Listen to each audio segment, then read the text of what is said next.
Hello children, welcome once again to your SST class. So in today's class, we are going to learn about hot deserts. That is lesson number 4. Children, this lesson is very interesting. Sitting at your home, you can just know about the whole world. So I hope you will love to read this lesson and you'll enjoy studying about hot deserts of the world. So let's get started with the lesson. So children, let's read the lesson and try to understand about hot deserts. So first of all is, what is a desert? A desert is a large dry area in which few plants grow. A desert is dry because it gets very little rain. A hot desert has very high day temperature throughout the year. So children, basically a large dry area where very few plants grow is called a desert, and there is very little rainfall in the desert areas, and the day temperature is very high throughout the year. A cold desert like Antarctica, on the other hand, is cold all the time. As we have hot deserts in the world, we also have cold desert. Antarctica is one of the example of the largest cold desert in the world. As we have already studied in the previous chapter that Antarctica, the area over there is mostly frozen throughout the year. So that is one of the cold deserts. Okay. In a hot desert, there is great temperature difference between day and night.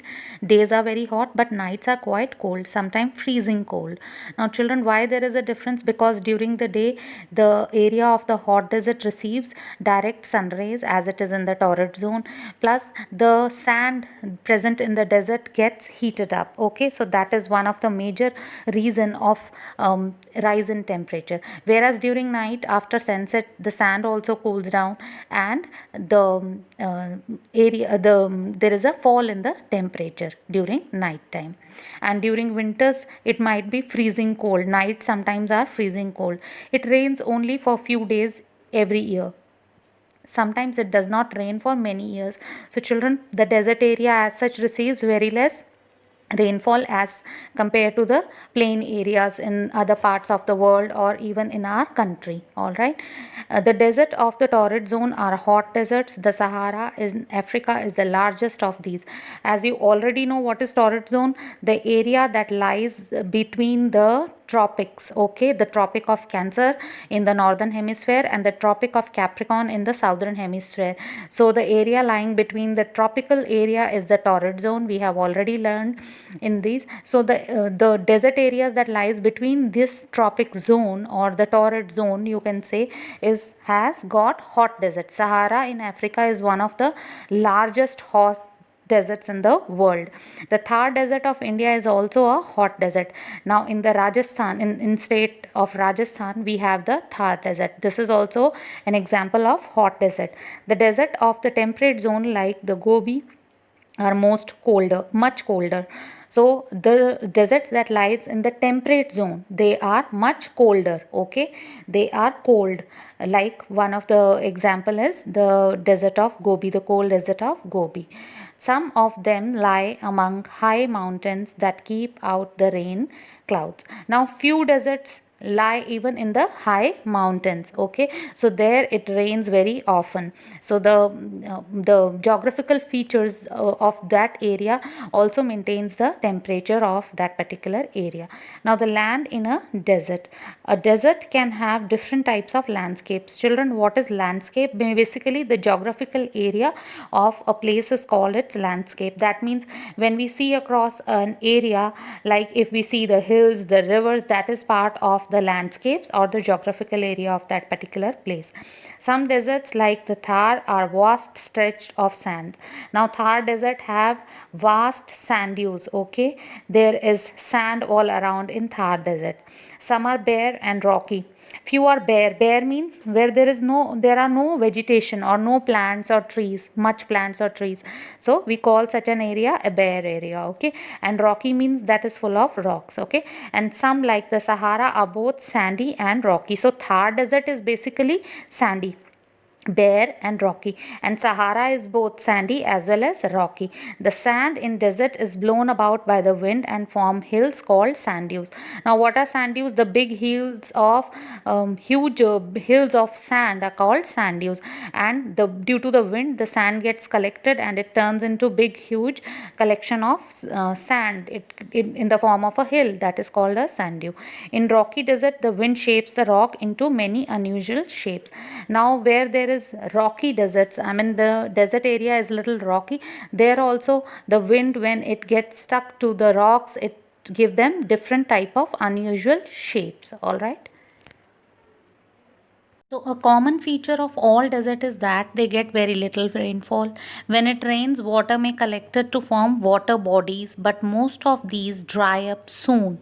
Now, children, what is a feature? Feature means characteristics. As I have already told you, that desert receive very less rainfall, and when it rains, the water may get collected to form water bodies. We get very less water bodies in deserts. Okay, so you will know that there are very less water bodies in desert. What are bodies? Rivers, lakes, ponds, oases, these are called water bodies, the natural water bodies.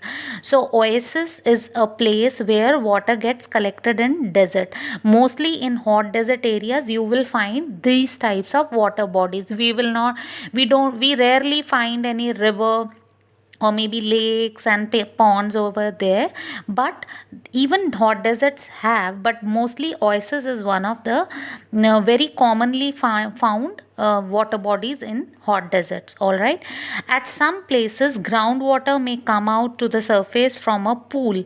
Trees and bushes can grow in these places. Such a spot of greenery in a desert is called an oasis. So children, oasis is a place in desert where there is some collected water, and near these place you will find some vegetation. What is vegetation means? You will find some greenery, that you will find some trees and bushes of desert areas. All right, so this place in a desert where there is a little water, or maybe some groundwater in the form of a pool, near that place we have some vegetation, some trees and bushes. This place is called oasis. Okay, now plants and animals. What type of plants and animals do we find in these desert areas? The scarcity of water in a desert makes it very hard for plants to grow. What is scarcity? Means there is less water. Scarcity is the presence of water is very rare over there. You don't find rivers, you don't find big water bodies, but a small oasis or pool somewhere. Okay, so there is always a scarcity of water in these hot deserts. Short thorny trees and bushes that do not need much water grow in these deserts.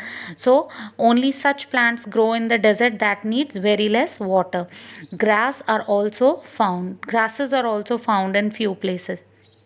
Some desert plants grow leaves and branches only when it rains and dry up soon after the rain stops. So a few plants there are such that grow their leaves and branches only when it rains over there, and after the rain it gets dried up. Okay, plants that grow throughout the year have long roots to get water from deep under the ground. As you know that in desert areas the water level is very low.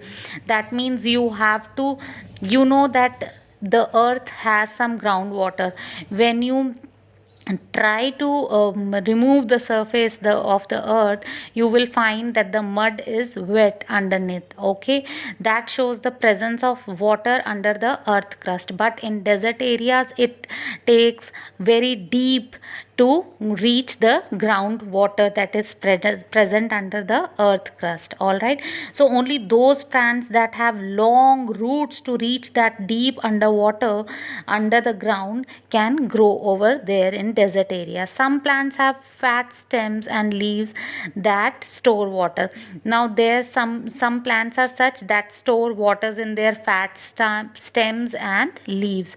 The leaves of some like cactus plant have become like thorns so that they do not lose too much water from a large leaf area. Trees such as date palm grow near oases. Now children, as already told you, that due to photosynthesis and due to the sun rays, the leaves also evaporate the water that is present in them. Okay, so in desert areas there are such plants that do not lose much water during daytime. Okay, these are some thorny plants like cactus. So the cactus is one of the best plant that can survive well in the desert. It is a desert plant, cactus.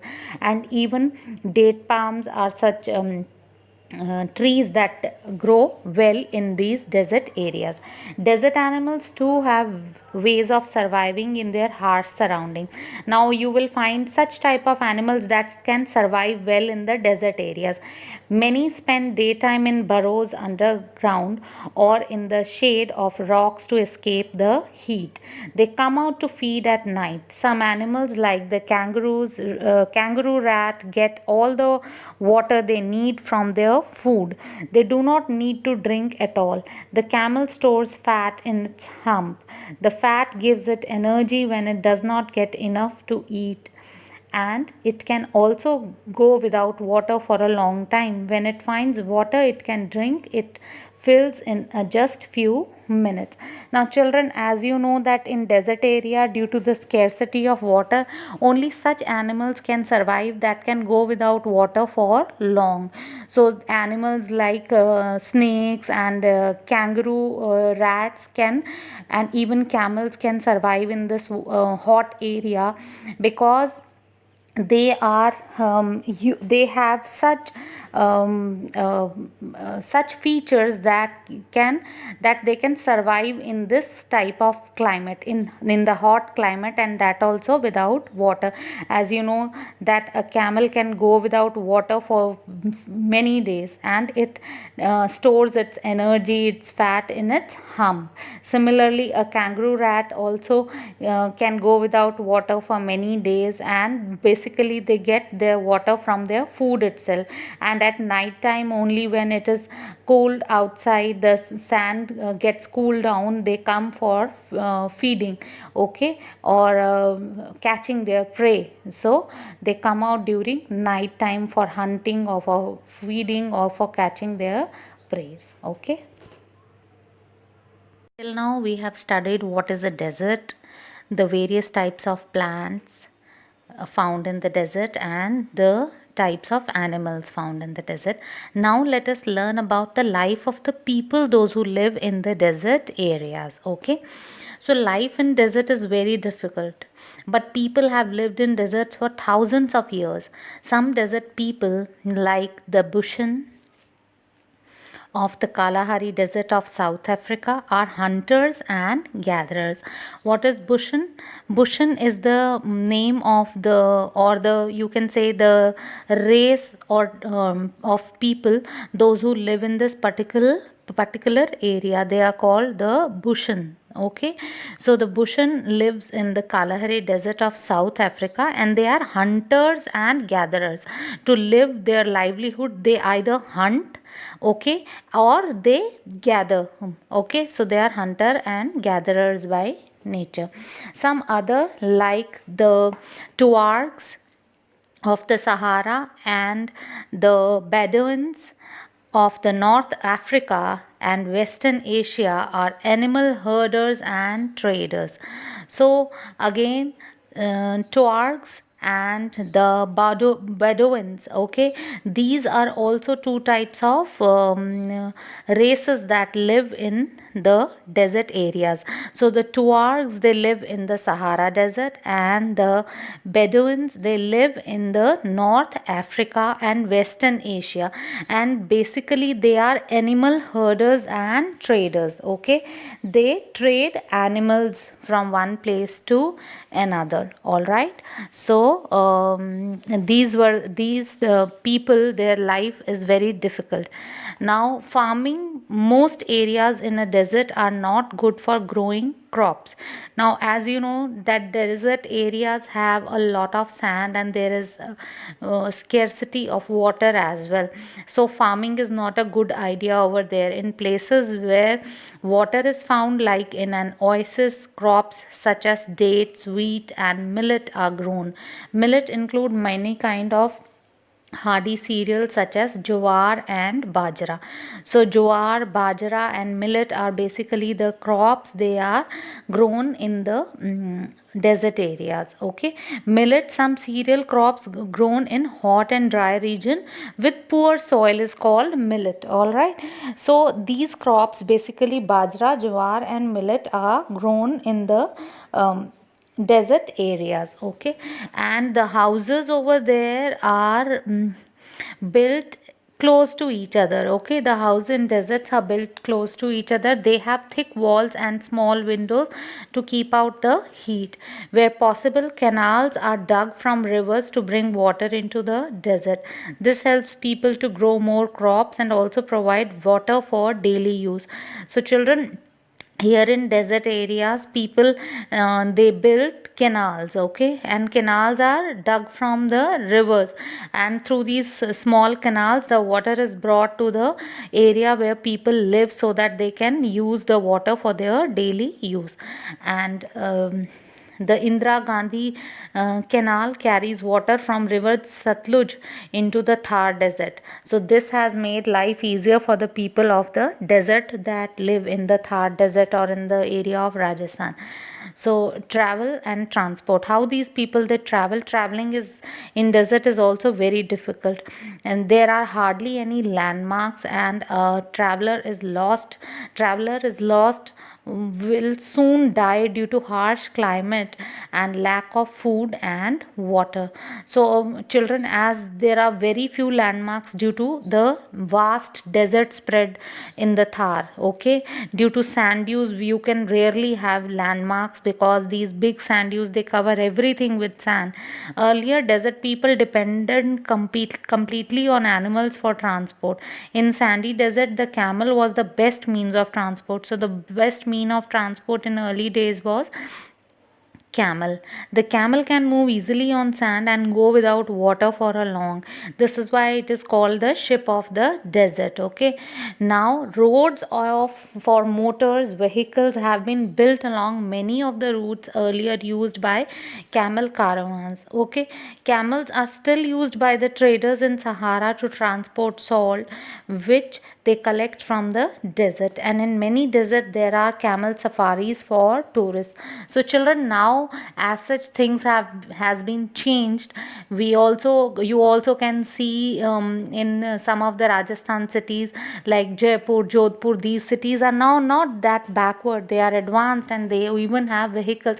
But in the areas where there are big sand dunes and still the area is remote and not very developed, camel is one of the best source of transportation over there. So children, this was the lesson. I would also request you all to please do the reading so that you get an idea of the chapter as well. Thank you for your kind attention.